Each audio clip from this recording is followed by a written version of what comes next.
Hello everybody, Hamp Thomas again, and no matter how much we talk about this, there still seems to be these new ads coming out talking about how great these automated valuations are. And I'm telling you guys, I don't care how much sugar you put on it or whatever, AVMs are never, ever, ever going to price real estate as good as living, breathing, licensed appraisers do. And I don't care how they do it, guys, it comes down to data. You know, the go-to word these days is data. And, you know, big data and all this stuff. Big data is the answer to the appraisal problem. Well, guess what? Bad data doesn't do us any good. And most of what big data is using is bad data. And don't get me wrong, there's nothing wrong with what the information that tax departments create, but they don't create it to use in the real estate industry. The square footage collected by tax departments is for a whole different purpose than what real estate appraisers and agents should be using. And if these automated valuations models come in and they use a value based on a price per square foot formula, and that square foot formula is wrong, guess what kind of value you get? Wrong value. Too low, too high, doesn't matter, it's going to be wrong.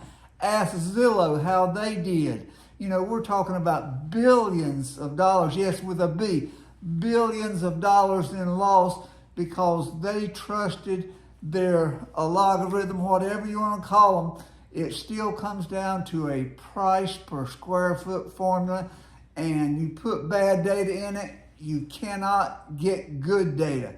And they're trying, you know, Fannie Mae and everybody is trying to convince the public that computers are going to value real estate better than appraisers. It's not going to happen, not today, not ever. And think about a real estate transaction, you know. Who has to profit from a real estate transaction? What does an appraiser do? An appraiser gets paid a fee. It doesn't matter whether the value comes in low, high, or somewhere in between. They get paid for their opinion of value, to give you the best job and try to look out for consumer protection. But all those with a vested interest in a successful real estate transaction, you know, if the sale closes, they get paid. They're the ones promoting these automated valuations model. Wrong, that's a bad plan, guys. Realtors, lenders, a lot of buyers and sellers, you know, they are promoting the use of these computer valuations. The only persons that are not dependent on the appraisal price to get paid is the appraiser. You got one watchdog in the mortgage practice, the mortgage lending world, and that is a licensed, breathing, thinking, local real estate appraiser. And no computer is ever going to change that, guys. And you talk about automated valuation models, look up how well Zillow did with buying real estate using their own logarithm and how much money they lost buying real estate. You know, if we're talking about billions of dollars, well, what about Fannie Mae and Freddie Mac? How much are they willing to risk? Risk is the key word there.